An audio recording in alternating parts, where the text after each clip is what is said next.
We need to believe that somebody would take their wife and move to that little island in the middle of nowhere and with his own hands and his own tools carve out his little kingdom, all the while surfing this gnarly wave out front. The surfing world needs Johnny Ocean.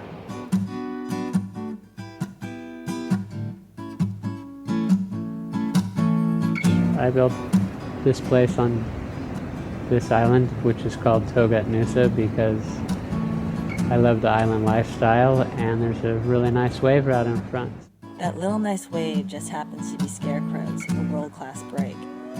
Togat Nusa is John and Ainsley's rootsy surf retreat. There's a restaurant, bar, and several cottages, all built by John. This is one of the umas. That's what a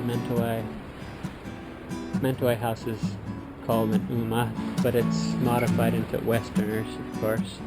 The roof's made out of traditional sagu, it's the palm.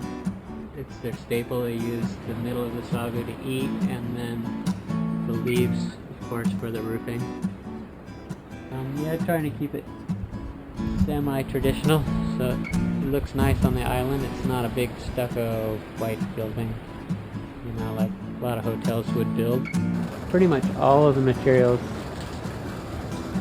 here, except for, you know, the typical things like sinks and pieces of glass, wiring and plumbing and that, are no further than a mile from this island.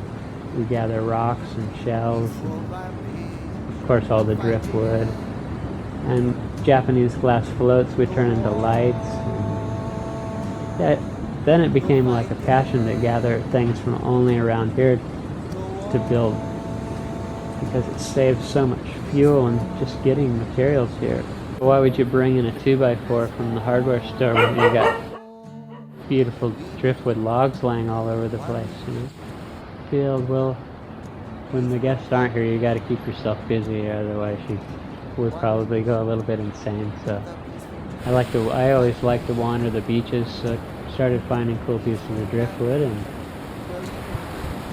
thought, geez, we got to make something out of that, at least bring it home and look at it. So brought a lot of driftwood home and just started putting it together.